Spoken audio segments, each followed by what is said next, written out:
Assim, ó, tudo começou, nós tivemos aqui no dia anterior a entrega de boletins participativos, onde é no nosso saguão e todos os pais vêm, participam, a gente fala sobre os alunos, fala com todos os professores, aí nós tínhamos feito cuca para servir para os pais, café, e aí começou a noitezinha, a chuva. Começou a chuva, era uma chuva torrencial assim, mas nada muito agravante, né? E a madrugada choveu muito, choveu muito, choveu muito, choveu muito. Daqui a pouco começou nas redes sociais as fotos e o alerta também que estavam tirando as pessoas, que a água estava tomando conta e que era preocupante. E eu moro no interior. Quando chegou a primeira foto, assim, a gente não acreditava, porque assim, da frente da escola aqui, a água batia por aqui assim, na gente, 1,5 metro de água, água suja, lodo, era uma água preta. Isso aqui não era um rio. Daí começaram a mostrar a casa que tinha sido levada, a ponte que tinha sido levada, e aqui quem estava na volta ia tirando foto, ia filmando e não dava para se acreditar. O que aconteceu? Aqui na frente o rio trouxe toda a sujeira, era muita sujeira. Tinha até aquelas, não sei como é que é o nome daquilo que vem na frente das caminhonetas, aquelas caminhonetonas. Aquilo tinha aqui dentro, tá? Pra te ter ideia, né? Casca de arroz, sujeira, tocos, assim, ó, tudo que tu possa imaginar a gente achou aqui. Aí nós não tínhamos como entrar na escola. Isso aqui não tinha como entrar. Daí quando as águas baixaram, a supervisora conseguiu descer, que ela tinha estrada. Quantos dias depois? Ela baixou, assim, ó, deu a enchentona, daí baixou e depois de novo. Aí ela conseguiu entrar 2 dias depois, ela conseguiu entrar por aqui, né? Por aqui, mas por aqui ela não conseguia entrar. Aí ela entrou e foi tirando foto para nós e foi mandando, porque ela é a única que conseguia vir, que tinha como vir até aqui, né? A sujeira horrível na rua, às vezes a gente vê os filmes e acha que é tudo ficção, né? Mas nós estávamos como nos filmes, assim, era uma rua devastada, era muita sujeira, as pessoas assim as pessoas que moram ali, né, que tiveram as casas tudo, né, eu não sei te explicar, era uma coisa assim muito triste, que não se acreditava e parecia que não era verdade, mesmo a gente vendo parecia que não era verdade, né. Aí ela conseguiu entrar, foi olhando, o que aconteceu, a força da água entrou por tudo, arrebentou a nossa porta lá do auditório, onde a gente tinha entrega de boletins. E era classe, sabe, cadeira, tudo flutuando, assim. A geladeira nós não conseguíamos achar da sala dos professores, porque ela tinha caído e estava no meio da sujeira, micro-ondas. Enfim, não se achava as coisas, né? Não se achava nada, panela, talher. E a documentação das pessoas foi o mais, assim, preocupante. Por quê? Tem pessoas que vão se aposentar ou precisam do documento para uma transferência, para fazer uma faculdade, e aquilo ali tomou conta de tudo. A gente está ainda com essa documentação porque a gente não pode se desfazer dela, né? Ela foi colocada num lugar especial, tá fechado lá, guardado.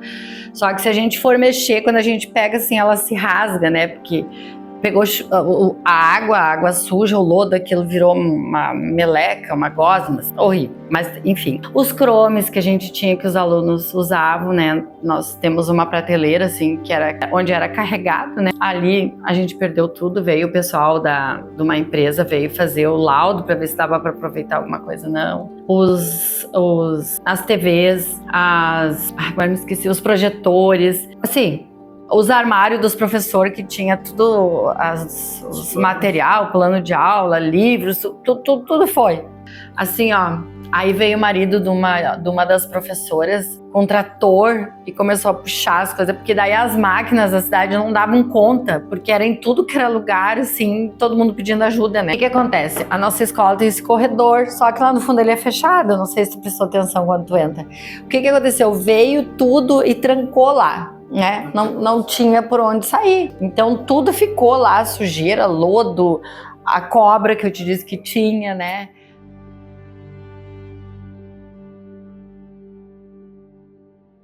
Bom, a questão das enchentes e inundação do ano passado, eu lembro que na tarde, em torno de umas 3 horas da tarde, me ligaram que lá no cortado as águas estavam saindo na estrada. E aí peguei uma equipe e me desloquei até lá. E não sei se foi coincidência, o que foi, que da entrada do asfalto do cortado, da 287 para dentro do cortado, até um trecho pega telefone, o outro não. E aí, quando eu ia quase no limite de não pegar o telefone, tocou uma ligação, né, aqui da sede, porque os nossos bombeiros já voluntários já tiveram antes, na parte da manhã daquele dia, na várzea dos Cabrais, tentando retirar as pessoas, né, por causa da inundação naquele local, e as pessoas não estavam querendo sair porque nunca tinha acontecido naquela área uma inundação. A várzea foi o primeiro local? Na várzea, o primeiro local da inundação. E voltei, a ligação era que estava enchendo demais e o pessoal não queria sair, e o pessoal, os bombeiros, me solicitaram, né, a minha presença, junto com a Defesa Civil aqui do município. E então logo desci de volta, chegando lá, fomos com uma retro, né, e uma carregadeira. E chegamos no local das inundações, não deu mais para cruzar na estrada. E aí a população se organizou, e quando eu vi, já tinham buscado barcos, né? Veio 2 barcos dos vizinhos aqui do município, onde a gente conseguiu entrar de barco. E aí, juntamente com os bombeiros voluntários, eu fui. Então tinha lugares que estavam inundados e outros não, onde é que era mais coxilha, né? Ali aquelas casas ainda não estavam inundadas. Bueno, e aí eu fui para a linha de frente conversar com as pessoas, dizer para eles, né, que estava vindo muita chuva, muita água de cima, a informação era que cada vez ia encher mais, e para eles sair para o nosso ginásio, aqui que é o nosso CTG, Centro Múltiplo de Uso aqui. E aí eu sou muito agradecido também, assim, a dedicação das pessoas, né? Tivemos ajuda de moradores, né, que tem tratores grandes. Hoje nós não podíamos entrar e nem de barco porque não tinha como cruzar. Eles foram de trator com nós e eu lembro que até fica marcado pra gente, né? Tinha um morador onde era alugada a casa, era o casal e 2 filhos. E eles tinham gato, né, e uns passarinhos. E aí eles não queriam sair sem pegar os gatos e os cachorros. E os animais não estavam querendo vir. E a água subindo. E nós numa plataforma do trator. E eu com a pá, o cabo da pá, né, medindo a água e a água vindo para cima. E o medo de a água, nem o trator poder sair.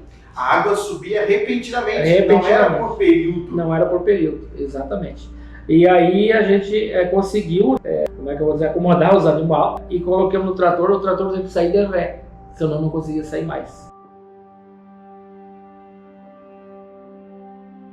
Quem viu há um ano atrás a situação do nosso município e vê hoje, olha, mudou bastante. Começou a chover, seria bem o dia que nós teríamos a Expocande, foi transferido, caiu a ponte na 287, na ponte do Rio Pardo ali, ficamos 40 dias sem acesso. Então é evidente que nós temos bastante coisa para fazer, pontes para fazer. Em lugares, por exemplo, assim, aqui para o Alto Passete, sentido Sobradinho, não sobrou uma ponte. Aqui na região também da Serra, Quilombo, mesma coisa. Na região aqui, que chama-se Linha Brasil, Picada Arroz, Palmital, que margeia o rio Botucaraí, que é divisa com o Cerro Branco, também ponte. Nós sabemos que todo mundo quer e precisa, só que a gente não consegue atender todo mundo na mesma hora. Então, estamos trabalhando, fizemos uma coisa, fizemos outra. A gente não vai esquecer, é que nós conseguimos, com o Exército, uma ponte de passagem aqui na prainha do Exército, para menos quebrar o galho das pessoas poderem vir para a cidade a pé e vir pela barca, pela balsa, né? Então, um dia de manhã, estava chovendo, estava lá, e eu conheço o rio que me criei. Eu falei para o pessoal do Exército, olha, essa ponte vai embora. E não demorou 10 minutos, foi embora. Ficou só 1 ou 2 canoas, o resto você foi. Então é uma imagem que tu nunca vai esquecer. É evidente que tem outras também, mas a que mais me chamou foi isso, né? Então foi muito complicado. A participação da SACIR aqui na ponte, depois ali do rio. Enfim, então a gente sempre pensa e tomara que nunca mais a gente passe por isso, né? Foi naquele período e deu. E eu sempre digo assim, quem viu, viu, quem não viu, não vê. É melhor não ver. A lição que todos nós que trabalhamos na vida pública não tem o que fazer contra o clima. Ah, por que tu não fez aquilo? Ah, por que não fez lá? Contra o clima não tem o que fazer. Então a gente vai aprendendo e vendo. É evidente que muitas vezes tu pode fazer alguma coisa para minimizar, mas não para solucionar em 100%. Porque você nunca vai adivinhar quando é que vai chover. Tu pode olhar para o céu e dizer, acho que vai chover amanhã. Acho. É a mesma coisa que esse temporal que deu. E a certeza da quantidade. Da quantidade, né? Porque ninguém ia adivinhar que ia ter tanta água, 700, quase 1000 milímetros. Então essa é a mensagem. E graças a Deus a gente está aí, vivo. Muitas pessoas morreram na região do Vale do Taquari, na Grande Porto Alegre, enfim. Mas, como já falei, contra o clima não tem o que fazer.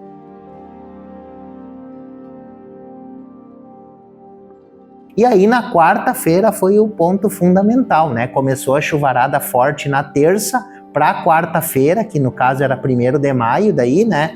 De 30 de abril para 1º de maio, é que de fato o perigo tomou conta de tudo e nós tivemos que pedir socorro pro estado todo, né? Para que helicópteros pudessem vir para cá para nos auxiliar de alguma forma. Então, falando assim, vem muitas memórias, né, na nossa cabeça, na nossa mente, e eu posso dizer hoje com tranquilidade é que nesse período de reconstrução que nós estamos e que vai por muito tempo ainda, né, quem venceu essa grande batalha foi a população.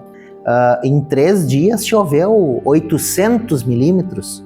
Eu lembro que nos 30 dias de maio a chuva foi de 1.600 milímetros. Nos 30 dias de maio. Só nos primeiros 3 ou 4 dias, foram 800 milímetros de média de todas as regiões, mais o centro da cidade, né? Então foi em 3 ou 4 dias chuva de um ano todo praticamente, né? E aí a gente precisou pedir socorro. Não tinha como ir a Santa Maria, não tinha como ir a Santa Cruz do Sul, as pontes tinham caído tudo, né? Pelo interior de Agudo em direção a Sobradinho, no Centro-Serra, também não tinha acesso, também não tinha passagem, ou seja, a gente não podia ir para frente nem para trás, né? Com o rio Jacuí cheio, com uma forte correnteza, não tinha como passar de barco, ou era muito arriscado. O que a gente precisou fazer? Chamar a aeronáutica, chamar exército, chamar forças de segurança, polícia de choque, para tentar fazer alguma coisa. Quem conheceu Agudo, principalmente o pessoal que é da velha guarda, né? E quando eu digo velha guarda é com todo respeito, digamos assim, os 60 a mais, a melhor idade, né? O pessoal de mais de 60, 70 anos de idade, que conheceu principalmente o interior de Agudo quando eles eram criança, se passam lá nos dias de hoje, não reconhecem a própria região que viviam. O município de Agudo é o 3º município do Rio Grande do Sul que mais deu avalanche ou deslizamento de terra. Então nós tivemos inúmeros prejuízos. E quando a gente conseguia avançar e conversar com as pessoas que estavam ali, só passava uma coisa pela cabeça. Foi milagre, foi Deus que esteve aqui. Diga-se de passagem, falando por cima, só para as pessoas entenderem do nosso problema aqui de Agudo, do meio rural, nós temos um prejuízo de 15 pontes no interior. Eu não estou falando pontilhão, pontezinha de madeira. Estou falando de ponte, de concreto. O resultado disso tudo é que nós valorizamos ainda mais a Defesa Civil Municipal e as forças de segurança. A gente não pode ter um departamento assim só no papel, só escrito lá na administração pública, Defesa Civil. Tá, e daí? Defesa Civil, ela precisa saber do seu papel. Nós precisamos, na marra, entender e fazer defesa civil. Aquilo que só se ouvia nas palestras e na teoria, como dizem os antigos, né? A gente teve que ver na prática de fato o que é a defesa civil e como que ela trabalha e como que ela precisa ser efetiva trabalhando em conjunto com bombeiros voluntários, com brigada militar, com polícia civil, com exército, com aeronáutica, com polícia de choque, com todo mundo que nos deu um apoio, um aparato para que o trabalho pudesse ser desenvolvido. Via terrestre, chegavam até no ginásio e ali era feita toda uma triagem, porque já nesse momento que as pessoas chegavam no ginásio, a gente não tinha sinal de telefone, a única coisa que nós tínhamos na cidade era o rádio. Então o que a gente fazia? A gente identificava todas as pessoas que chegavam dentro do ginásio, até mesmo para passar as informações para quem tinha parentes em Agudo naquele momento e que morava fora, que estava preocupado. Tu sabe que o que mais me marcou, inclusive eu e a enfermeira Jéssica, que eram os 2 primeiros da saúde que viemos para cá, foi a chegada do primeiro helicóptero. Porque até então, sabe quando não cai a ficha do que está acontecendo? A gente estava dando todo o suporte que estava precisando no ginásio, mas eu lembro que eu e ela, nós estávamos chegando de carro aqui e era o momento em que estava chegando o helicóptero.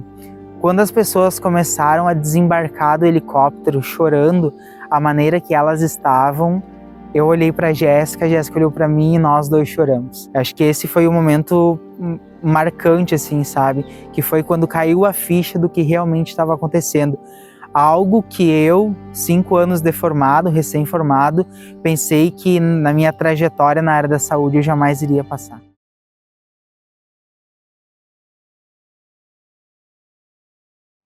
Eu não vou saber precisar aqui datas, né? Mas passado 2º, 3º dia, nós também recebemos um alerta também da Defesa Civil do Estado informando que era uma inundação de grandes proporções. Nesses meus 12 anos eu passei, acho, pelas maiores estiagem, enxurrada, pandemia, doenças infecciosas virais como a dengue e pela maior inundação, né, do estado do Rio Grande do Sul. E eu agradeço que, exceto a questão de doenças como a dengue e a Covid, nas demais a gente conseguiu, né, não ter óbitos. Cada móvel é uma história, cada álbum de fotografia que muitas vezes não se recupera, são décadas, para não dizer centenas de anos retratado em álbuns de fotografias que se perde, de avós, de bisavós, enfim.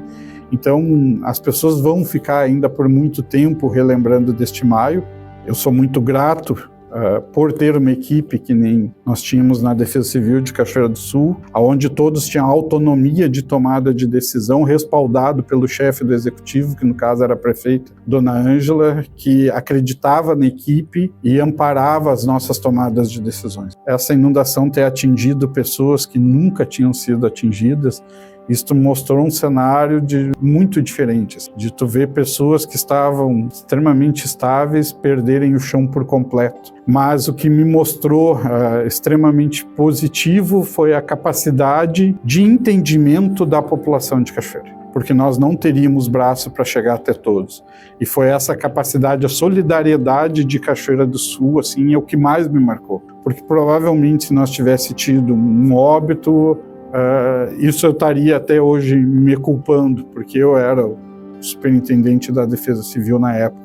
Então, em primeiro lugar, assim, a marca que eu tenho é essa solidariedade de Cachoeira do Sul, essa solidariedade que houve entre municípios, né, que vieram se solidarizar de fato a Cachoeira do Sul. Inclusive, houve uma polêmica de uma recusa de ajuda que nunca houve, mas é bem aquilo no momento do desastre. Aí eu vou encerrar com isto.